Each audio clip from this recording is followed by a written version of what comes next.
அழிக்காதே அழிக்காதே அழிக்காதே அழிக்காதே கடல் வளத்தை அழிக்காதே அழிக்காதே அழிக்காதே அழிக்காதே அழிக்காதே அழிக்காதே விவசாய நிலங்களை அழிக்காதே அழிக்காதே அழிக்காதே அழிக்காதே அழிக்காதே அழிக்காதே பழங்களை அழிக்காதே அழிக்காதே அழிக்காதே அழிக்காதே அழிக்காதே பழங்களை அழிக்காதே பழங்களை அழிக்காதே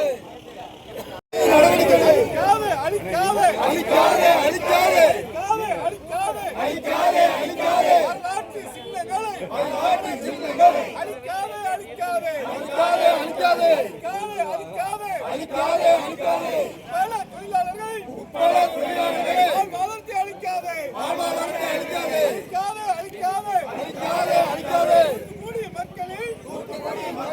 தூத்துக்குடி மக்களே தூத்துக்குடி மக்களே வளர்ச்சி அழிக்காதே மத்திய அரசு மாநில அரசு மத்திய அரசு மாநில அரசு கைவிடு கைவிடு கைவிடு கைவிடு கைவிடு கைவிடு கைவிடு கப்பல் கட்டும் தளத்தை கைவிடு கைவிடு பறிக்காதே பறிக்காதே பறிக்காதே பறிக்காதே உப்பளவில் வாழ் உரிமை பறிக்காதே பறிக்காதே பறிக்காதே மத்திய அரசு மாவட்ட நிர்வாகமே மத்திய அரசு வெள்ளை தங்கமடா வெள்ளை தங்கம் வெள்ளை தங்கமடா வெள்ளை தங்கம் உங்கள் உப்பை வெள்ளை தங்கம். தொடர்ச்சியான முறையில் அரசுடைய அனைவருக்குமே முதலமைச்சர்ல இருந்து அனைத்து துறை அமைச்சர்களுக்கும் ஆட்சி தலைவருக்கும் சப்கலெக்டர் உட்பட எல்லாத்தையுமே நேரில் பார்த்து பேசியிருக்கோம். ஆனால் அந்த கப்பல் கட்டும் தளத்துக்கு இடத்த எடுக்கிறதுங்கிறதுல அவங்க பிடிவாதமாக இருக்காங்க. அது கைவிடணும் அப்படிங்கிறது ஒன்று. அந்த உப்பளங்களில் வேலை செய்யக்கூடிய ஆண்கள் பெண்கள் கூட பார்க்காம அரசு அதிகாரிகளை விட்டு ரொம்ப மிரட்டக்கூடிய நடவடிக்கை என்பதும் இருக்கு. அது மிரட்டக்கூடிய நடவடிக்கையை உடனடியாக அவங்க கைவிடணும்.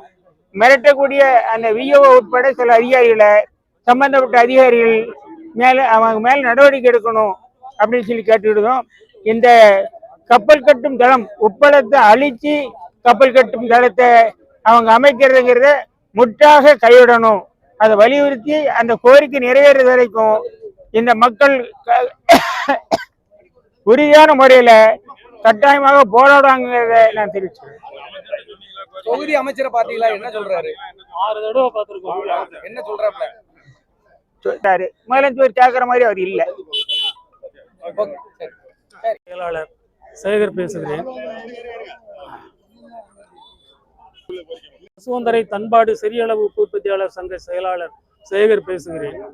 எங்களது உப்பு வளங்களை பாதுகாக்க நாங்கள் தொடர்ந்து போராடி வருகிறோம். முதல்வர் மற்றும் அமைச்சர்கள், கலெக்டர், மாவட்ட உதவி ஆட்சியர் எல்லாரோடையும் சந்தித்து மனு கொடுத்திருக்கிறோம். மாவட்ட அமைச்சர் அவரையும் 1000 தடவை சந்தித்து மனு கொடுத்திருக்கிறோம். இந்த விஷயமாக ஏற்கனவே கோர்ட்டில், மதுரை ஹைகோர்ட்டில் வழக்கு பெண்டிங்கில் இருக்கிறது. எந்த ஒரு அரசு அதிகாரியும் அந்த கோர்ட்டு தீர்ப்பு வரும் வரை உள்ளே சர்வே பண்ணக்கூடாது, எந்த அளவும் எடுக்கக்கூடாது என்றே தீர்ப்பு ஸ்டே வாங்கி வச்சிருக்கோம்.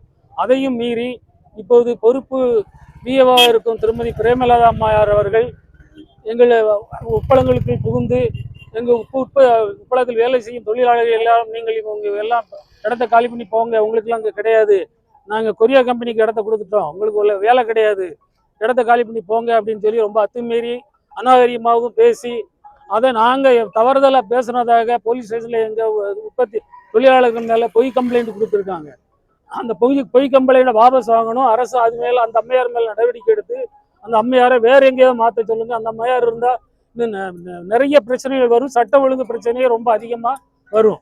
ஆகவே அரசு இந்த விஷயத்தில் மிக அதிகமாக துரிதமாக செயல்பட வேண்டும் என்று கேட்டுக்கொள்கிறேன்.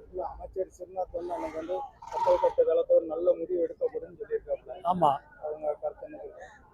அமைச்சர் ஸ்ரீநாத் எங்கள் உப்பளங்களெல்லாம் பார்வையிட்டு இப்படி ஒரு இடங்களையும் அழிக்கணும்னு நினைக்காங்க. முடியாது, நான் மேலே சொல்கிறேன், தலைவர்கிட்ட சொல்கிறேன், சொல்லி உங்களுக்கு பாதுகாத்து தரேன் அப்படின்னு சொன்னார். 4-5 தடவை நாங்கள் போயிருக்கோம்.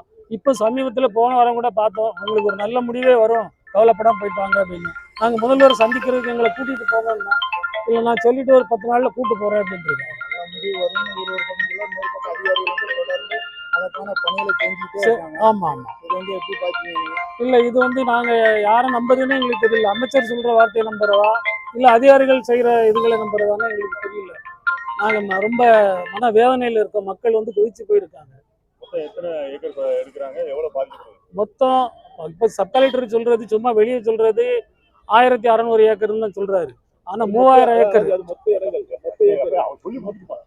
மொத்தம் 3000 ஏக்கர் எடுக்க போறாங்கன்னு சொல்லி ஜூனியர் விடையில இவரே பேட்டி கொடுத்துருக்காரு. முதல் கட்டமா 1700 ஏக்கர், 2வது 1300 எடுக்க போறோம். அதாவது முத்தியாபுரத்துல இருந்து பழைய காயல் வரைக்கும்